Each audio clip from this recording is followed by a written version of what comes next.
Ambassador Velthoran had served the Galactic Council for 300 years. He had seen empires rise and fall. He had watched species go to war over planets, resources, and pride, but in all his long life, he had never seen the council chamber fall so completely silent. The Great Hall on Nexus Prime was built to hold thousands. Representatives from 12 elder species sat in their designated sections. The Kethari, with their silver skin and 4 eyes, the Zorvax with their armored bodies and sharp claws, the Morveth with their flowing tentacles, the Silicant Hive with their mechanical bodies that clicked and hummed. All of them had stopped talking. All of them stared at the holographic display floating in the center of the room. A ship had appeared near the Valen Nebula. High Arbiter Zelvan stood at the central podium. His ancient face showed no emotion, but his 4 hands gripped the railing tightly. "Play the recording again," he commanded. The display flickered. Stars appeared, then the purple clouds of the Valen Nebula. And then, emerging from nothing, came the ship. It was massive. The technical readout said it measured 12 kilometers from front to back. That was larger than any vessel in the Council fleet. Larger than the great colony ships of the Morveth. Larger than the war platforms of the Zorvax hegemony. It moved slowly, almost lazily, drifting into the space between 2 great powers who had hated each other for millennia. "We have tried to contact the vessel," said a technician. "We used all 4,000 registered languages. There has been no response." "What about its design?" asked Ambassador Velthoran. "Whose ships look like that?" The technician hesitated. "Ambassador, the design matches nothing in our records. The hull material is unknown to us. Our scanners cannot see inside. It is as if the ship does not want to be understood." Murmurs spread through the chamber. Fear was growing. Velthoran could smell it in the air. The elder species had ruled this galaxy for 50,000 years. They had mapped every corner of known space. They had catalogued every intelligent species. The idea that something unknown could simply appear was terrifying to them. "It came from beyond the edge," said Commander Zixal of the Zorvax hegemony. His voice was like grinding metal.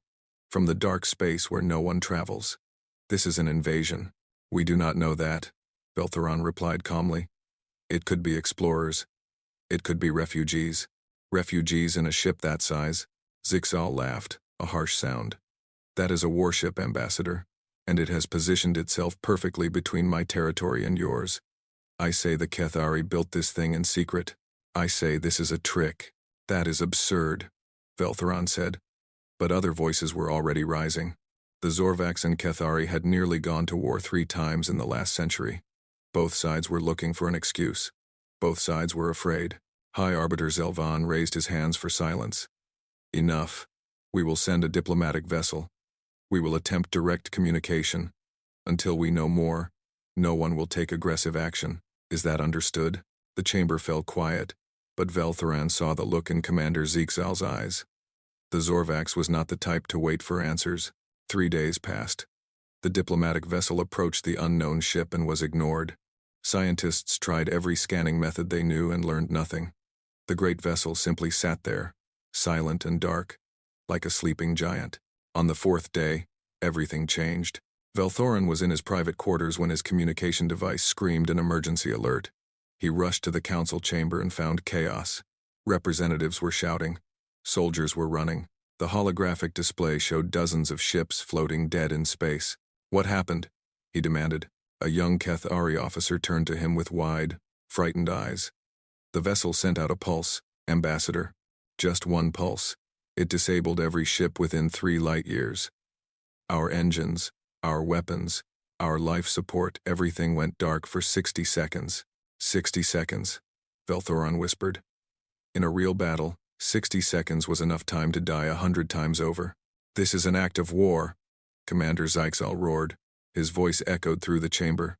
"The Council sits here talking while that thing threatens us all. I will not wait for permission to defend my people." "Commander, the High Arbiter ordered no aggressive action," Velthoran said. "The High Arbiter is a fool." Before anyone could stop him, Zixal activated his personal communicator.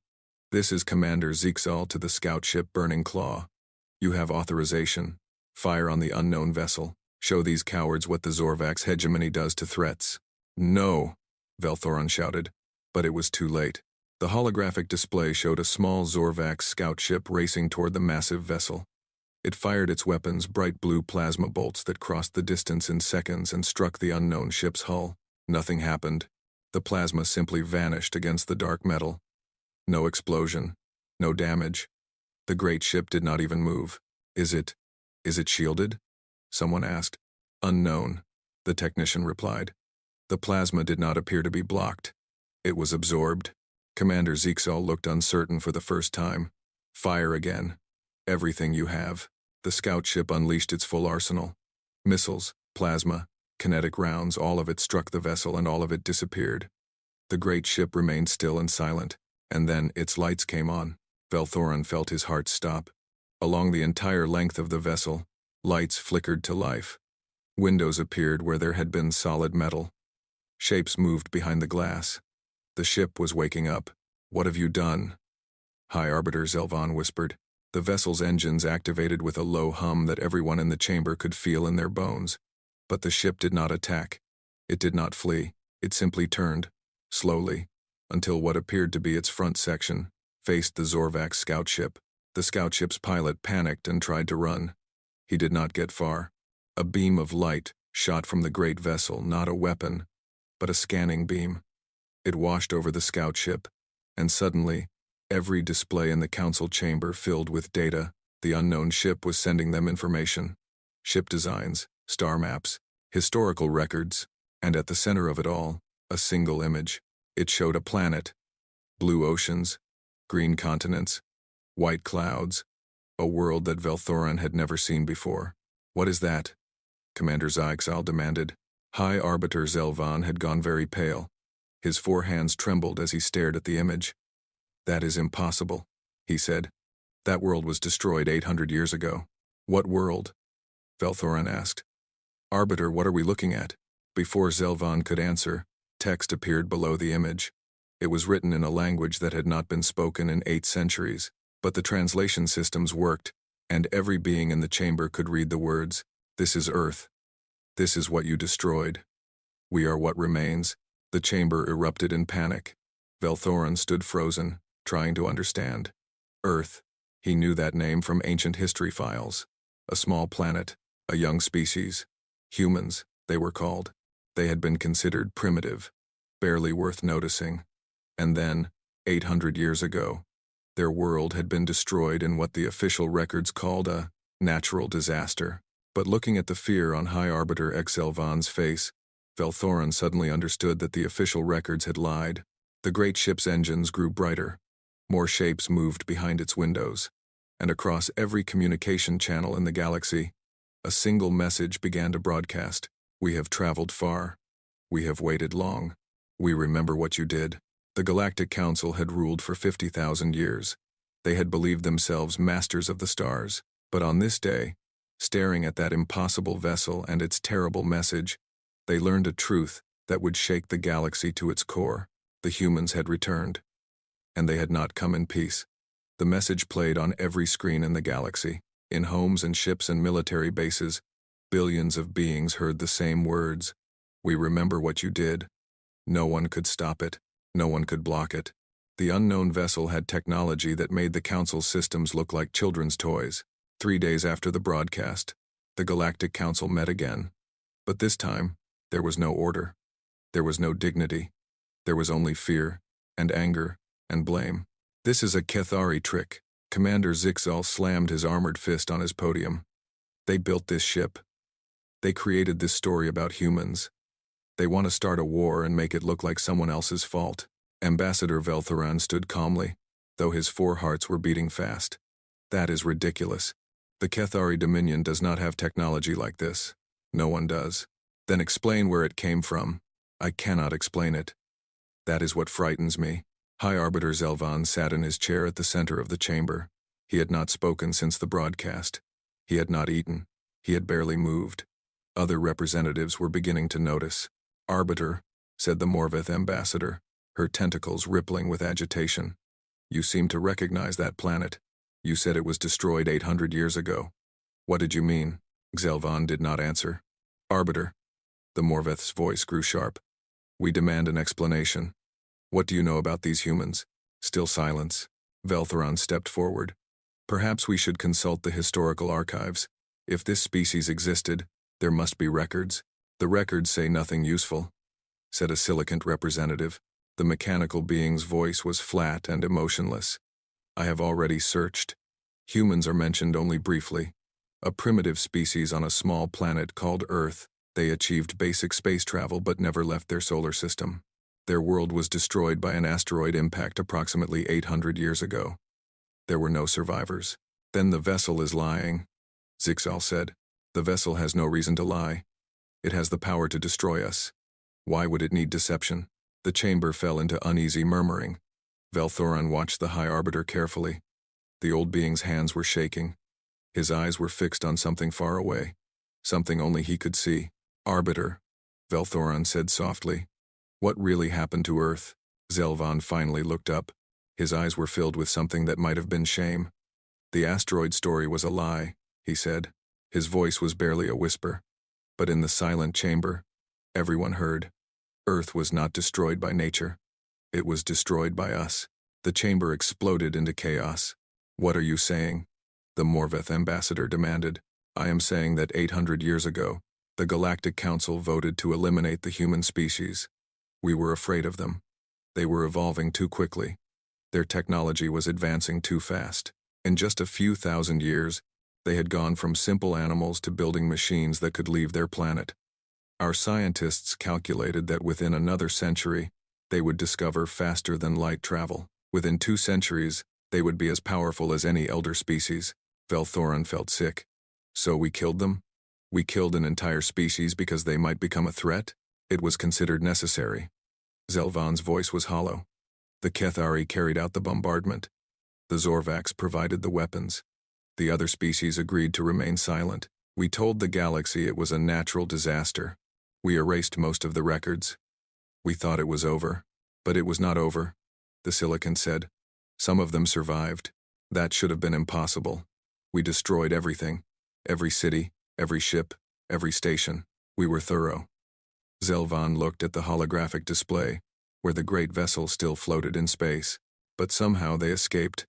And they have been out there, in the dark between galaxies, for 800 years. Waiting.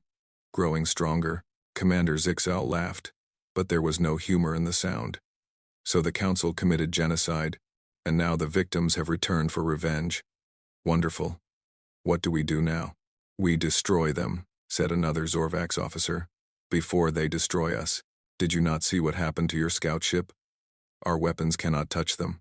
Then we use bigger weapons. We should negotiate, Velthoron said. We should apologize. Perhaps if we acknowledge what we did and offer reparations, they will be willing to talk peace. You want to apologize? Zixal's voice dripped with contempt. You want to bow down to these primitives? The Zorvax hegemony bows to no one. While the Council argued, a young Kethari intelligence officer named Sira'an was given a secret mission. She was ordered to take a small, fast ship and approach the human vessel. She was to gather information, learn their weaknesses, find a way to destroy them.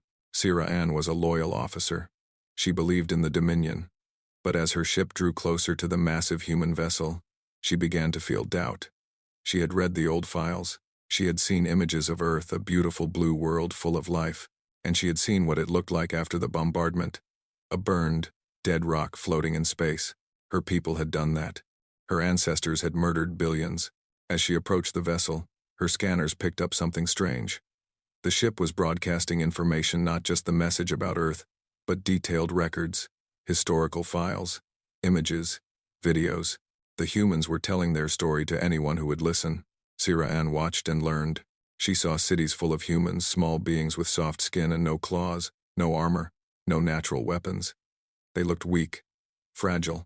How had such creatures ever frightened the Council? Then she saw what they could build. Towers that touched the clouds, machines that flew through the air, devices that let them speak across the world in an instant. And they had done all of this in just a few thousand years, while the elder species had taken millions of years to achieve the same things. She understood now. The Council had not been afraid of what humans were. They had been afraid of what humans would become. The records showed the day of the bombardment. Ships filling the sky. Fire raining down. billions of humans dying in moments. But in the chaos, some had escaped. Generation ships, they were called. Massive vessels designed to carry people across the vast distances between stars. They were slow, far too slow to use the normal space lanes, so they had gone the other way, out into the empty dark where no one traveled, into the void between galaxies. For 800 years, the humans had drifted through that void. They had not simply survived. They had evolved. They had improved their technology. They had studied the weapons that destroyed their world and built better ones. They had raised children and grandchildren who knew only one truth. The galaxy had tried to murder them, and someday they would go back. Now that day had come. Sierra Ann's ship received a direct communication from the human vessel, a simple text message. "We know you are there. We know why you came. You have a choice. Go back and tell your masters we are coming, or stay and learn the truth." Sierra Ann hesitated. Her orders were clear, but her conscience was louder. She stayed. Back on Nexus Prime, the Council continued to argue. The Zorvax wanted war. The Kithari wanted negotiation.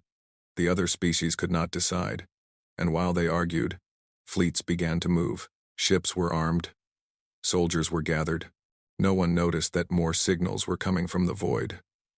More ships were waking up. The vessel near the Valen Nebula was not alone. It had never been alone. The humans had not sent one ship back to the galaxy. They had sent 12, and each one carried millions of people who had waited 8 centuries for this moment. War was coming. And the Galactic Council, which had ruled for 50,000 years, was about to learn what happened when they tried to destroy a species that refused to die. Commander Elena Vasquez opened her eyes and gasped for air. Cold liquid drained from around her body. Her muscles screamed in pain. Her mind was foggy and confused. For a moment, she did not know where she was or how she had gotten there. Then the memories came back.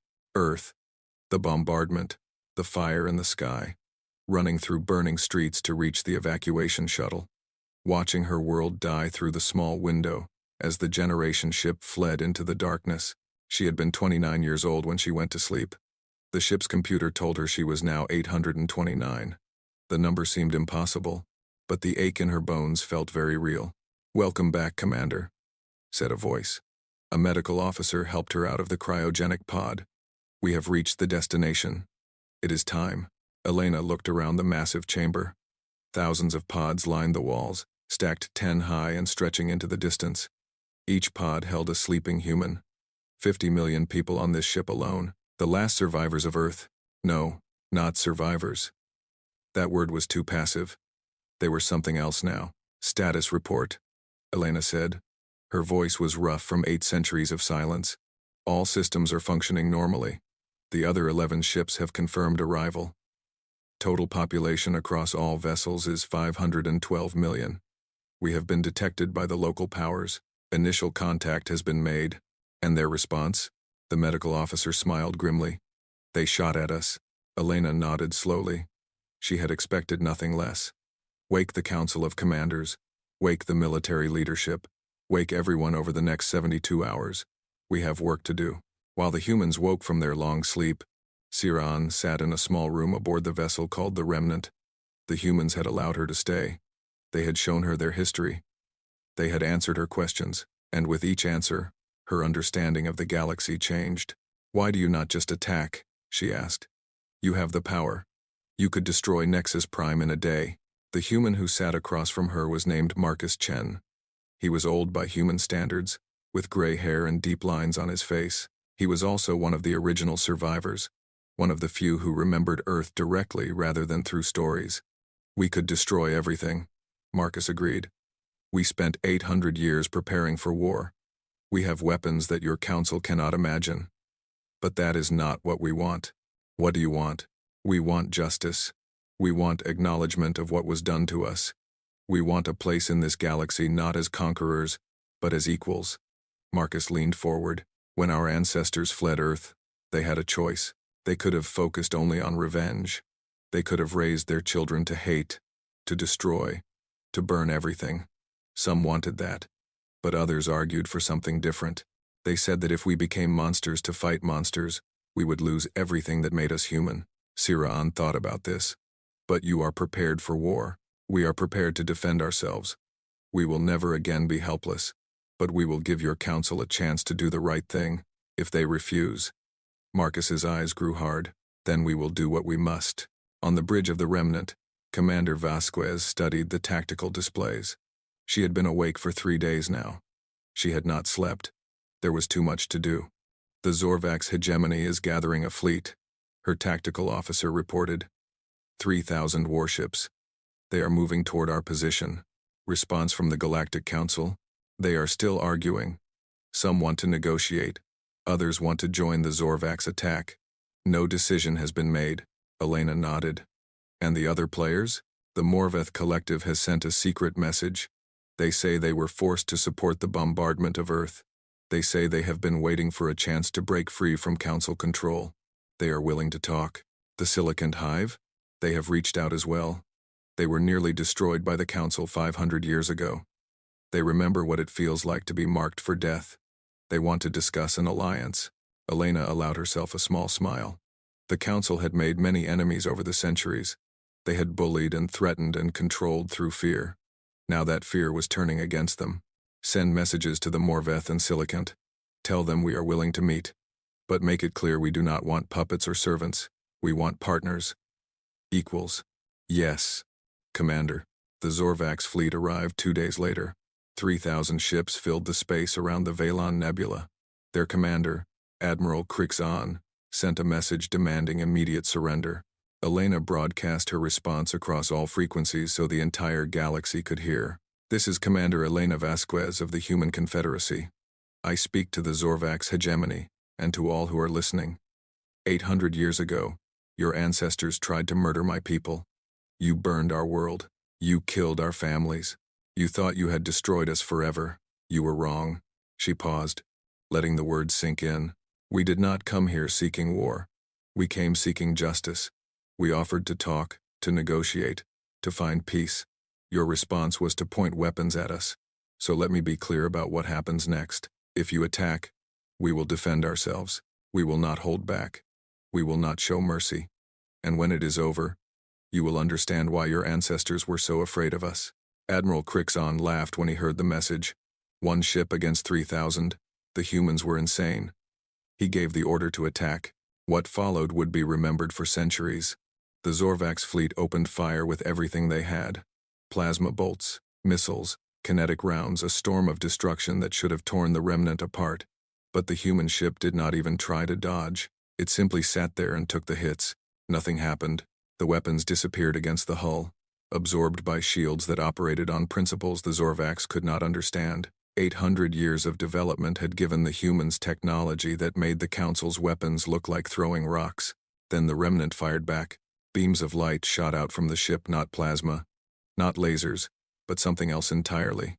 They bent around obstacles. They passed through shields, as if they did not exist. Every beam hit its target perfectly, and every target exploded. In the first minute, 500 Zorvax ships were destroyed. Admiral Crixon screamed orders. His fleet tried to reposition, to find a weakness, to do something. But the Remnant was already launching its second wave of attacks. Swarms of small drones poured from its bays, millions of them, each one intelligent, each one deadly. They flew through the Zorvax fleet, like a plague, targeting engines and weapons and life support. The Zorvax fought back. They managed to destroy some drones, but for every drone that fell, 10 more took its place. And the drones learned. They adapted. Tactics that worked once, never worked again. In 1 hour, the battle was over. Of the 3,000 Zorvax ships, fewer than 200 escaped. Admiral Crixon was not among them. Commander Vasquez watched the survivors flee. She felt no joy. War was not something to celebrate, but it was necessary. The galaxy needed to understand that humanity was no longer prey. Send a message to the Council, she said. Tell them what happened here. Tell them they have one chance to meet with us and discuss peace. If they refuse, if they send more fleets, we will come to them, and we will not stop until the Council no longer exists. The message was sent. The galaxy watched, and in the dark spaces between stars, 11 more human ships began to move. The war had begun, and humanity intended to win. The news of the Zorvak's defeat spread across the galaxy like wildfire. 3,000 warships destroyed by a single vessel. An entire fleet wiped out in 1 hour.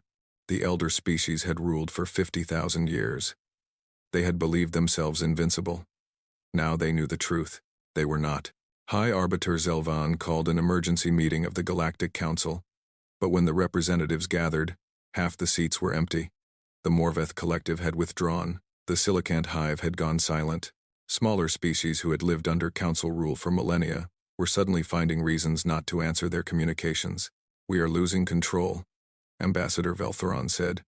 His voice was tired. He had not slept in days. "The Alliance is breaking apart. Then we hold it together by force," Commander Zeexal growled. But even he seemed less confident than before. His fleet had been destroyed. His best admiral was dead. The Zorvak's hegemony was not as powerful as it had been a week ago. "Force is what created this problem," Veltheron replied. "We used force against Earth. We used force against anyone who disagreed with us. And now force is being used against us. What would you suggest? Surrender? I would suggest we do what the humans asked. Acknowledge what we did. Negotiate. Find a way to end this before more people die." High Arbiter Zelvan shook his head slowly. "It is too late for that. The humans have already begun their advance. And they are not alone." The holographic display showed the current state of the galaxy. Red markers indicated human ships. There were 12 of them now, spread across different sectors, but there were also blue markers, Morveth ships that had joined the human fleet, and silver markers, Silicant factory vessels that were building new weapons for the human cause. "The humans are calling it the Liberation Alliance," Zelvan said. "They are promising freedom to any species that joins them. Freedom from Council rule. Freedom from our laws. Freedom from us. They are turning our own people against us." Zeexal said. "No. We turned them against us. Long ago. The humans are simply giving them a chance to fight back." On the bridge of the Remnant, Commander Vasquez studied the same map. The war was going well, better than she had expected. Species that had been oppressed by the Council for centuries were eager to join the fight. The Morveth brought ships and soldiers. The Silicant brought manufacturing capability. Others brought resources, intelligence, safe harbors. But Elena knew that war was never simple. Victory was not guaranteed, and the Council had not yet shown its full strength. "Commander," her intelligence officer reported, "we have intercepted communications from Nexus Prime. The Council is discussing something called the Purifier Protocol." "What is that?" "We are not certain, but the references suggest it is some kind of ancient weapon system, hidden in deep space. Extremely powerful." Elena felt cold fingers of worry creep up her spine. "Find out more. I want to know what we are facing." The answer came 3 days later, and it was worse than she had feared. Siraan brought the information. She had been working with human intelligence officers, using her knowledge of Council systems to gather secrets. What she found changed everything. "The purifiers were built 20,000 years ago," she explained. "They are automated weapons platforms hidden in locations across the galaxy. Each one is capable of destroying an entire solar system." "How?" Elena asked. "They generate artificial singularities, black holes. They drop them into stars and cause them to explode." Siraan's voice shook slightly. "The Council built them as a final defense against any threat they could not defeat through normal means. They have never been used. But the protocols exist. The High Arbiter has the authority to activate them." Elena stared at the data on her screen. She had known the Council was dangerous. She had not realized they were willing to destroy entire systems to win. "How many purifiers are there?" "According to the records, 53. But I do not know their locations. That information is classified at the highest level." Elena turned to her tactical staff. "We need to find those weapons before the Council can use them. This is our top priority." The search began, but time was running out. High Arbiter Zelvan, desperate and afraid, had already given the order. The first purifier activated near a system called Verath 7. 20 million people lived on the planets in that system. Morveth civilians, Silicant workers, humans from one of the newly established outposts. They had 6 hours to evacuate before the purifier reached the star. They saved 12 million. The star exploded in a flash of light visible across half the galaxy. The planets were vaporized instantly. 8 million beings died in less than a second. Commander Vasquez watched the destruction from the bridge of the remnant. Around her, officers wept or stood in stunned silence. They had known war meant death. But this was not war. This was murder on a scale that defied comprehension. "Send a message to the Liberation Alliance," Elena said. Her voice was steady, but her hands trembled. "Tell them what the Council has done.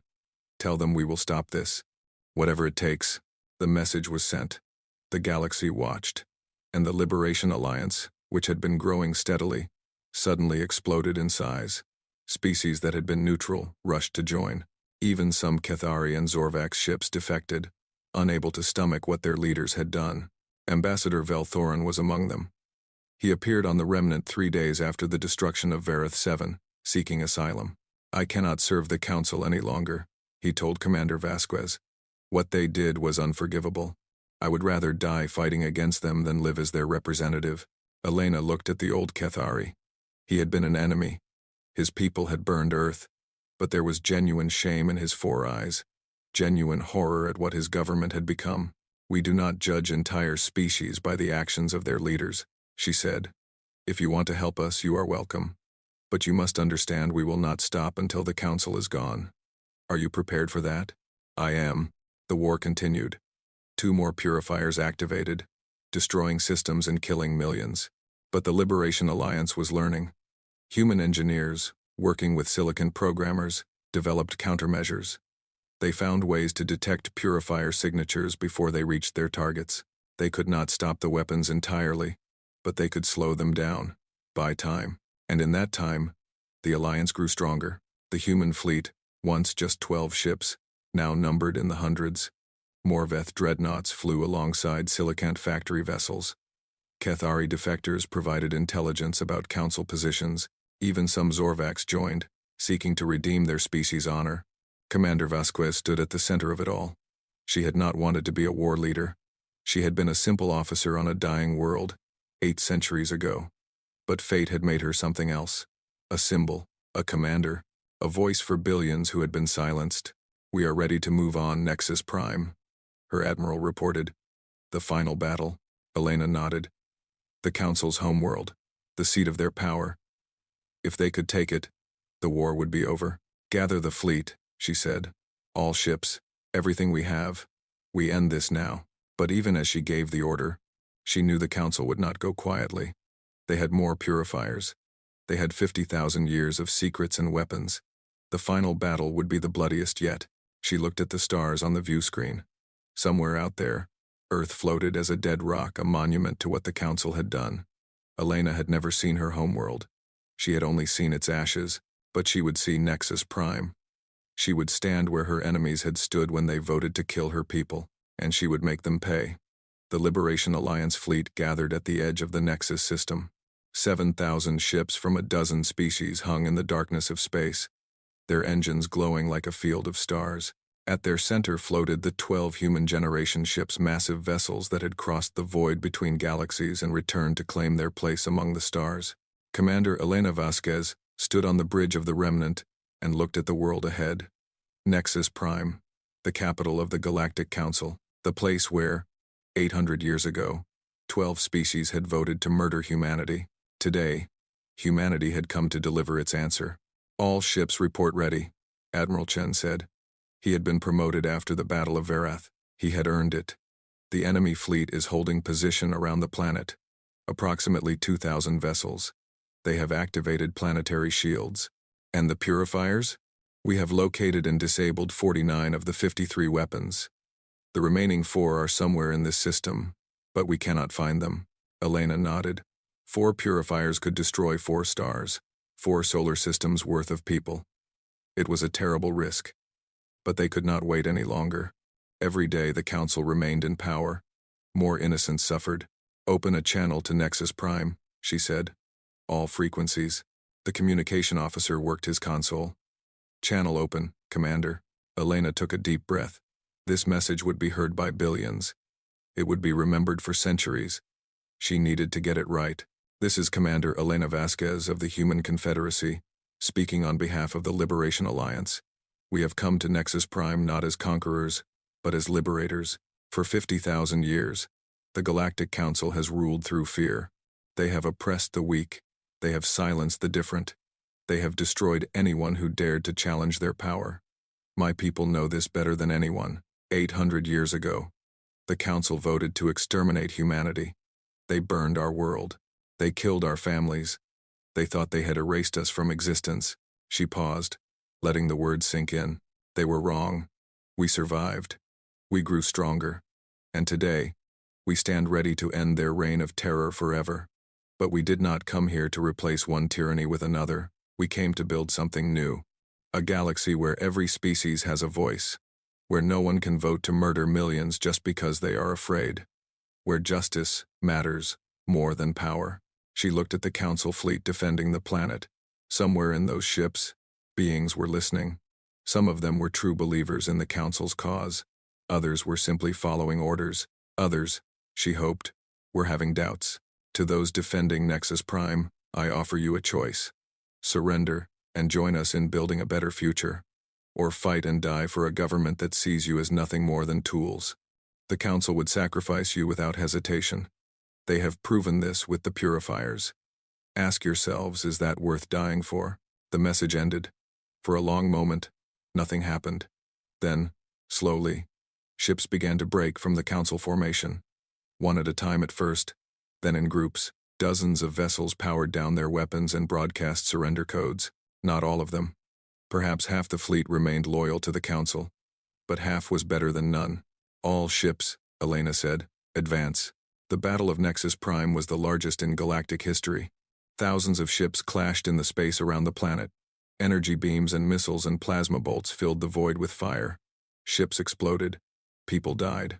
The cost was terrible. But the Liberation Alliance had advantages the Council could not match. Human technology was centuries ahead. Morveth tactics were unpredictable. Silicon drones adapted to every countermeasure. And most importantly, the Alliance soldiers believed in their cause. They were fighting for freedom, for justice, for the chance to build something better. The Council soldiers were fighting because they had been ordered to. Within 6 hours, the Council fleet was broken. The survivors fled, or surrendered. The way to Nexus Prime was open, but High Arbiter Zelvan had one final card to play. The last 4 purifiers activated. They had been hidden in the moons of Nexus Prime itself, a final insurance policy. If the Council could not win, they would make sure no one else could either. The purifiers began moving toward the system's star. We have less than 2 hours before they reach the star, Admiral Chen reported. If they succeed, everything in this system dies, including us. Elena stared at the tactical display. They had come so far, lost so many, and now, at the moment of victory, the Council was trying to kill everyone. Can we stop them? We can try. But the purifiers have heavy defenses. We would lose many ships. Elena closed her eyes. She thought about Earth, about the billions who had died in fire and ash, about the 800 years of exile in the void, about all the people who had trusted her to lead them home. Send the fastest ships we have, she said. Tell them to do whatever it takes. The strike force launched. 27 ships raced toward the purifiers. Human vessels, Morveth cruisers, Silicant interceptors. They knew they might not survive. They went anyway. The battle was brutal. The purifiers fought back with automated weapons that killed without mercy. Ships exploded. Crews died. But slowly, painfully, the strike force destroyed them. One by one, the ancient weapons went dark. The last purifier fell 20 minutes before it would have reached the star. Of the 27 ships that launched the strike, only 4 returned. On Nexus Prime, High Arbiter Zelvan watched his final hope die. He sat alone in the Council chamber, surrounded by empty seats. The other representatives had fled or been captured. The guards had abandoned their posts. He was alone. When Commander Vasquez walked into the chamber, she found him waiting. "Commander," he said. His voice was tired, empty. "I suppose you have come to kill me." Elena looked at the ancient being who had ordered the destruction of her world. She had dreamed of this moment for years. She had imagined what she would say, what she would do. She had thought she would feel rage, hatred, the need for revenge. Instead, she felt nothing but exhaustion. "No," she said. "I have come to arrest you. You will stand trial for your crimes. The whole galaxy will see what you did and judge you for it." That is how civilized people handle justice. Not with genocide, not with purifiers, with law. Zelvan stared at her. You would show me mercy? After everything? This is not mercy. This is proof that we are better than you. That we learned something from our suffering instead of just passing it on to others. She gestured to her soldiers. Take him. 3 days later, Commander Elena Vasquez stood before the largest audience in galactic history. Representatives from hundreds of species had gathered on Nexus Prime, not in the old council chamber, which would be converted into a museum, but in a new hall built for a new government. The Galactic Council is no more, Elena announced. In its place, we established the Galactic Assembly. Every species will have representation. Every voice will be heard. No longer will a handful of elder races decide the fate of billions. We will build this future together, as equals. The crowd erupted in cheers. Beings who had been enemies for millennia embraced each other. For the first time in 50,000 years, the galaxy had hope. Later, when the celebrations were over, Elena stood alone at a window looking out at the stars. Siran found her there. What are you thinking about? The Kethari asked. Earth, Elena said softly. I never saw it. I was born on the remnant, raised in the void. Earth is just stories to me. Pictures and records and the memories of old people. She paused. We won. We got justice, but I will never be able to go home. None of us will. Siran was quiet for a moment. Perhaps home is not a place. Perhaps it is what you build with the people you love. Elena smiled sadly. Perhaps. She turned away from the window. Come on. We have a galaxy to rebuild, and I intend to make sure no one ever has to lose their home again. She walked back toward the lights and the people and the future. Behind her, the stars shone steadily in the darkness, the same stars that had watched humanity burn, and now watched humanity rise. The war was over. A new age had begun, and humanity, against all odds, had come home at last.